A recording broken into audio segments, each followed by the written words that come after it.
From the headquarters of Telesur English in Quito, Ecuador, I'm Carla Gonzalez, and this is From the South.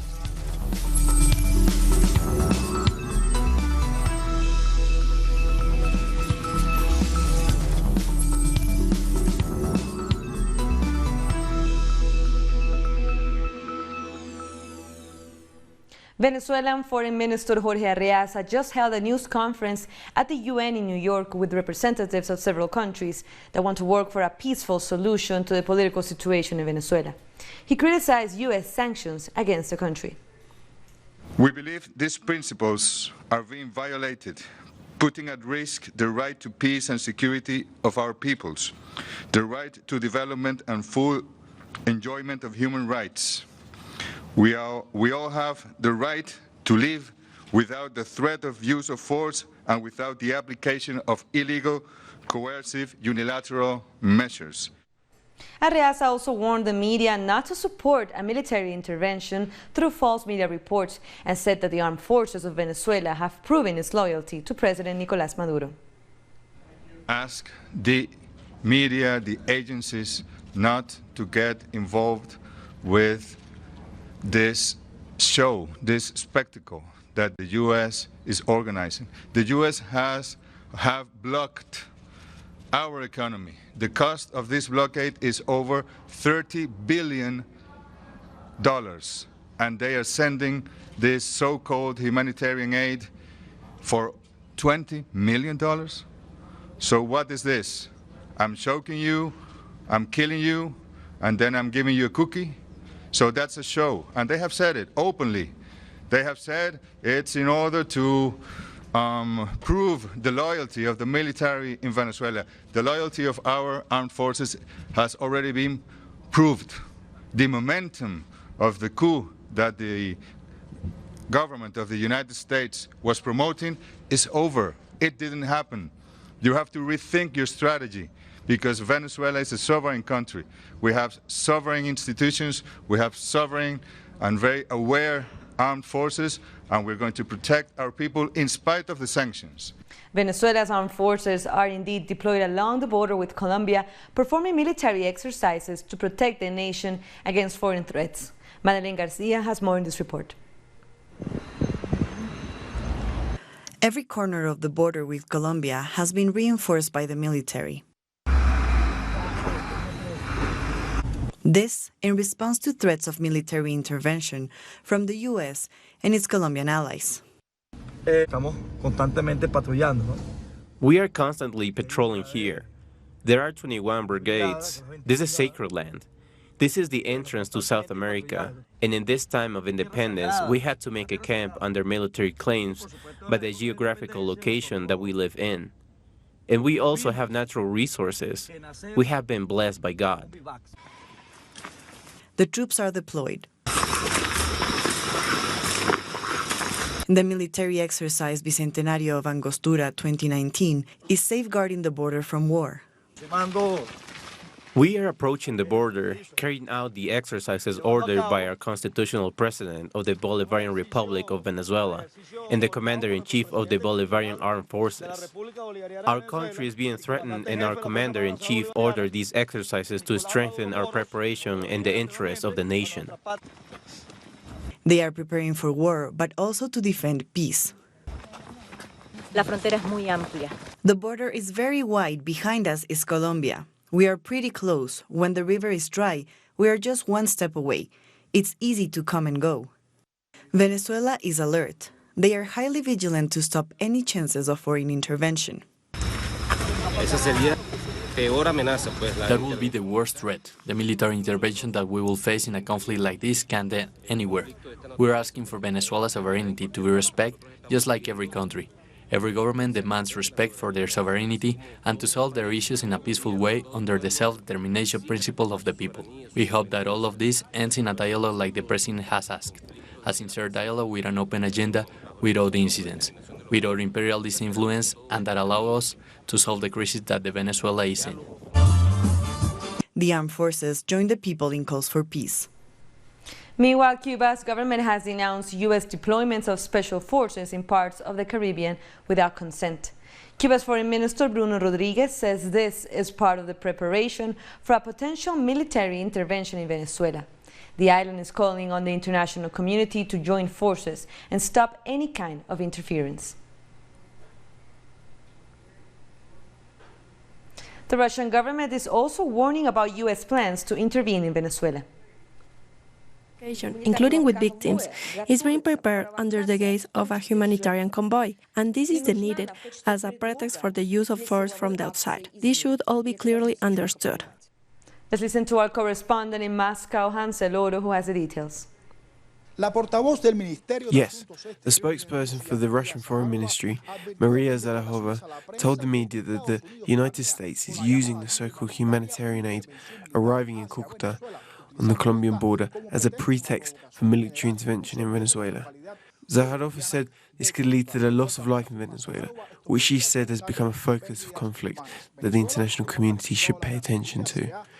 She criticised this destructive approach by the United States and its Western allies, supporting the opposition lawmaker Juan Guaidó and including the possibility of military action, which could cause serious damage not only to Venezuela, but also to its neighbours. For its part, Russia is seeking a means to promote dialogue between the government and the opposition, and could itself take part as a mediator. Russia is not the only one promoting talks. China is also talking about encouraging direct contact between the opposition and the legitimate constitutional government of Nicolás Maduro. That was Hansel Oro from Russia. Now to Uruguay. The government and the opposition continue to hold talks with the aim of helping Venezuela find a peaceful solution to its political situation. Here are the details in this report. Venezuela is still at the center of Uruguay's domestic politics. Congressman and member of the Colorado Red Party, Pedro Bordaberry, has called on the country's external affairs minister to explain the government's position on Venezuela. What Uruguay is doing is betting on peace and democracy for Venezuelans. However, dissenting voices have been trying to distort Uruguay's position on the issue. The opposition, on the other hand, has questioned the government's call for dialogue. Communist Party member Juan Castillo has supported ongoing international dialogue while criticizing the interventionist position of the Uruguayan right. The right in America repeats the same discourse, just using various tones of voices, and many buy what is being said. But if you close your eyes and listen, you will hear the same narrative that exists in Argentina, Brazil and Colombia. The right is always dancing to the music of imperialism. Senator Constanza Moreira, who heads the group Casa Grande, has also weighed in. The External Affairs Minister's view was the reconnection of Guaidó set a super negative precedent in Latin America. It is not only allows for constitutional interpretation, but also encourages military intervention. What is needed is dialogue, to ensure that the Venezuelan opposition does not have the legitimacy it pretends to have. To Uruguay's government, Venezuela today is at the center of a global geopolitical dispute, and the United States is only interested in its oil. Analyst Juan Raúl Ferreira notes that most Uruguayans are supporting the call for non-interference in matters of other states. I believe that in Uruguay, there is widespread understanding that historically, the best diplomatic approach has been one of non-intervention, self-determination, and the peaceful resolution of such political matters. We hold firmly to that position. As the parliamentary session came to an end, the foreign minister reminded that talks on Venezuela have already begun, within the framework of the Montevideo Mechanism and the International Contact Group. Mateo Grille, Telesur, Montevideo, Uruguay. More violent clashes have been reported between protesters and the police in Haiti's capital, Port-au-Prince. At least one person died during day 7 of the demonstrations that demand the resignation of President Jovenel Moïse. At least 7 people have died since the wave of protests began last Thursday. Protesters accuse the president of breaking his promises and increasing poverty in the country.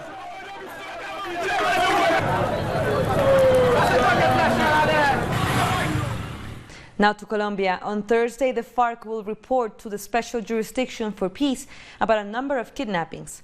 At a private hearing, the 31 former members of the FARC Secretariat will address its participation in the kidnappings of Colombians and foreigners between 1993 and 2012. The judge said the testimonies will be compared with reports delivered from the Public Prosecutor's Office, social organizations, and victims before a final ruling is made. The government of Panama has rejected its inclusion on the European Union high-risk list. The European Commission says Panama is weak on preventing money laundering and fighting terrorist financing.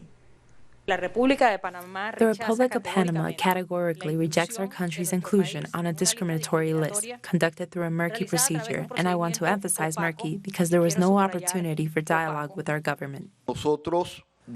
We are not going to skimp on taking any other measure against these countries that are unfairly discriminating against Panama. Tensions has spread in a temporary migrant shelter in the Mexican town of Piedras Negras near the U.S. border. A group of migrants complained they were not allowed to leave the shelter to buy food and other items. They pushed fences and threw tables and several chairs towards police. Tensions also spiked after a migrant accused the police of stealing his money. We'll take a short break now. Don't go away.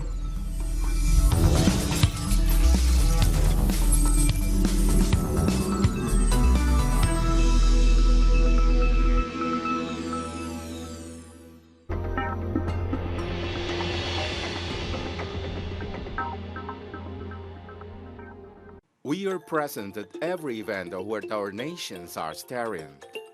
We believe in a new global vision, united in every broadcasting. We keep expanding our horizons and working on a closer and better communication. Now, in Grenada, Telesur, the news source from South America and the Caribbean.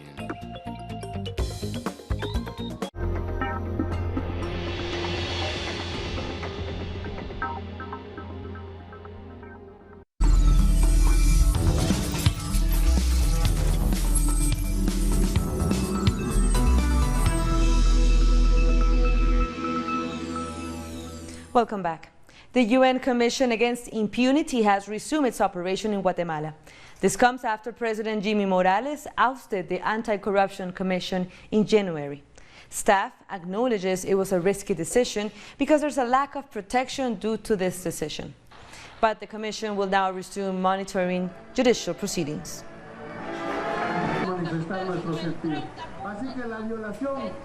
The United Nations and the European Union have launched a global initiative in Honduras to fight gender violence.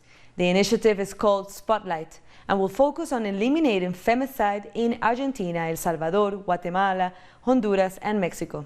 The EU pledged it will give around $58 million for the project that is expected to run for several years. Social organizations, education unions, and other movements are marching in the Colombian capital, Bogotá, urging Iván Duque's government to fix the country's massive education deficit. Paula Fernandez, our correspondent, has more details. We are here in the western part of the capital where members of the education sector have gathered since early on Thursday morning to protest against various issues. The main one, however, focuses on the financial deficit the education sector has suffered.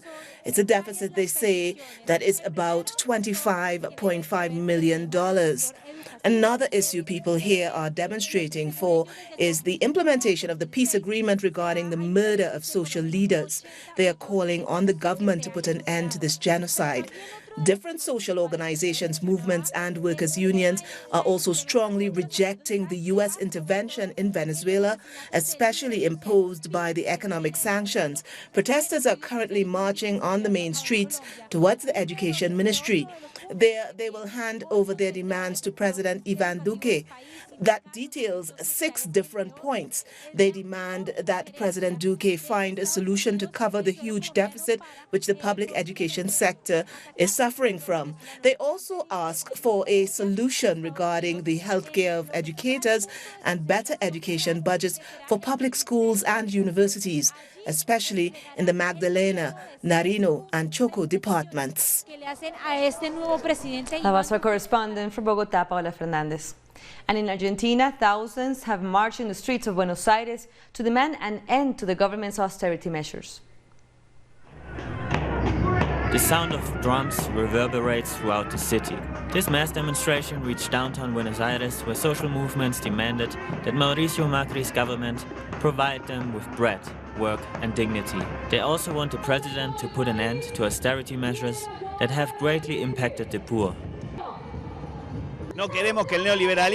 We don't want neoliberalism to leave us in misery, for it to condemn countless families into hunger. We are here to call out the failure of this government's economic policies. While the government and media corporations take aim at marches, workers demand social programs and a food emergency law to support soup kitchens. On top of this, they ask that mass layoffs be stopped for good. There is widespread hunger in Argentina. Many kids are not able to eat more than once a day. Our government looks to the other side and will only talk about Venezuela. There are so many issues that need to be resolved here. We need politicians to help those in need. Protesters outrightly rejected the government's economic measures, calling them repressive. They're accusing the government of bowing to the demands of the International Monetary Fund. This is not about them being unable to help. It's about two different points of view. These economic policies favor certain groups. They favor one single social class. Poverty, unemployment, they are a direct consequence of the government's policies that are working to please the International Monetary Fund.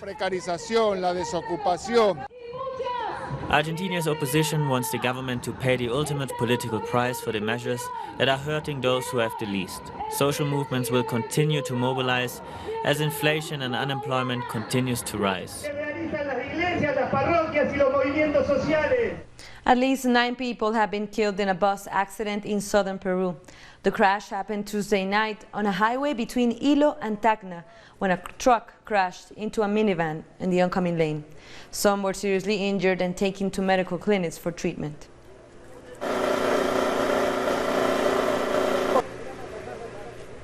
And indigenous peoples' rights in Peru have been constitutionally violated in favor of corporations. Leaders are now rallying to fight for their rights. The regional government of Loreto has granted 41 new deforestation licenses within areas occupied by indigenous communities, which is illegal. The National Forest and Wildlife Service published a map highlighting logging points. Deforestation also harms the environment, as well as the rights of indigenous communities. This is urgent. The state cannot support the industry if it goes against human rights. The regional organization of indigenous people from Orpio has taken action against the government's decision. We are organizing protests and taking legal actions as per the law that states they cannot grant deforestation concessions inside indigenous communities. We invite the world to support the rights of indigenous people that are not only in Peru, but also in Brazil, Colombia and Paraguay. There are laws in Latin America to protect these people. Social organizations are helping communities to take legal actions and to raise awareness about the impact of granting deforestation licenses in indigenous territories. The government is prioritizing businesses over human and indigenous rights. For this reason, the Ombudsman's office has demanded the regional government of Loreto to take a step back on its decision and to guarantee the integrity of indigenous communities. However, neither the Ombudsman Office or the Ministry of Interculturality have been successful in stopping the regional government of Loreto granting licenses.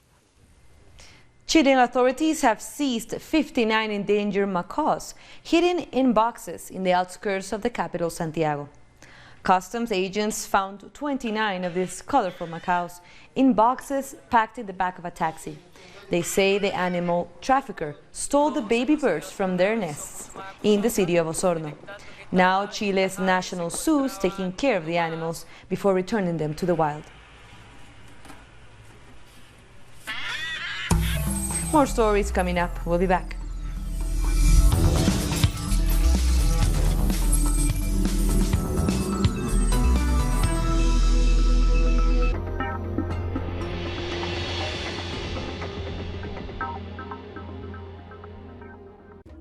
An occasion to enjoy the cultural diversity that defines our South American essence.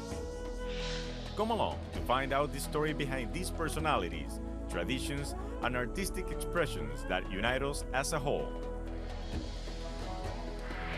Real Lives, Friday, only on Telesur.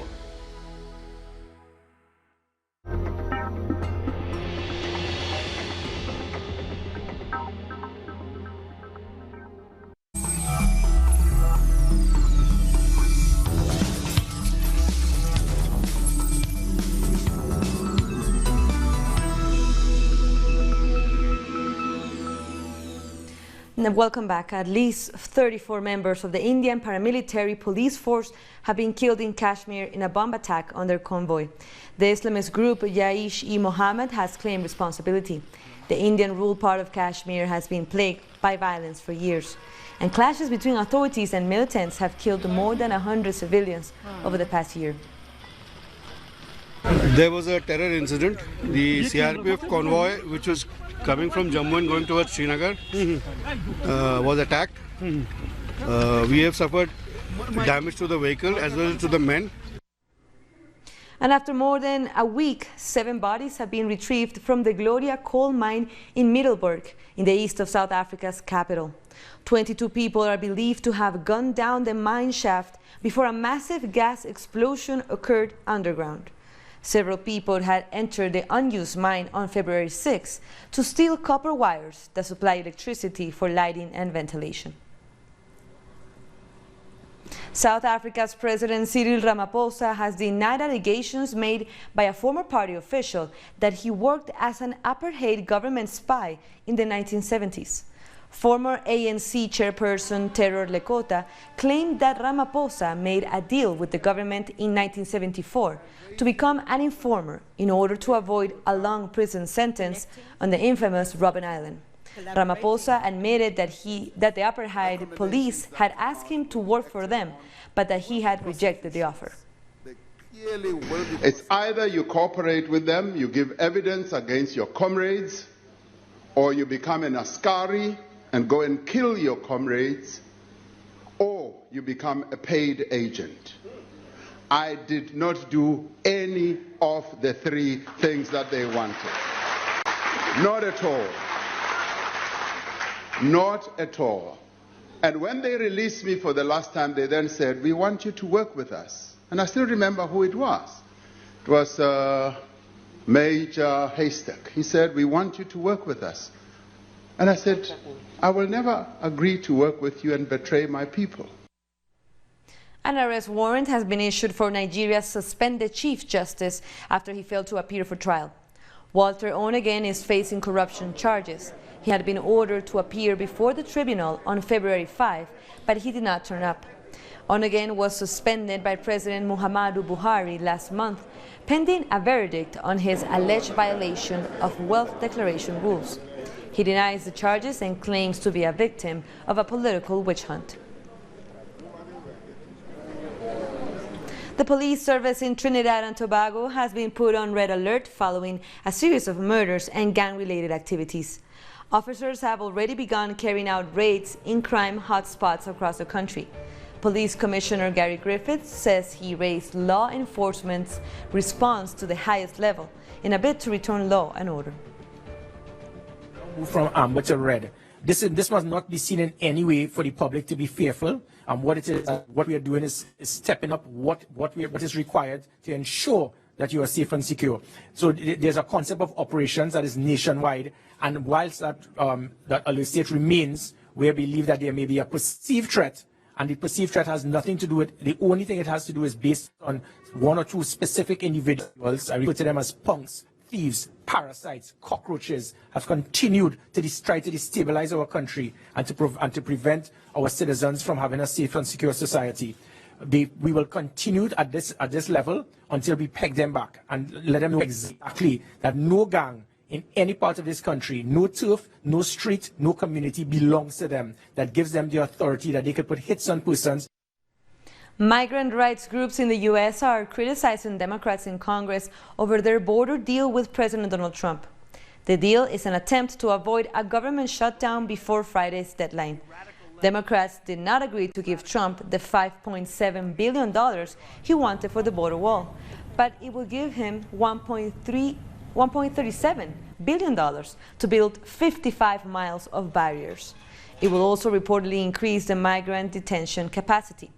Migrant rights groups say that in supporting the deal, Democrats are simply reinforcing Trump's policies.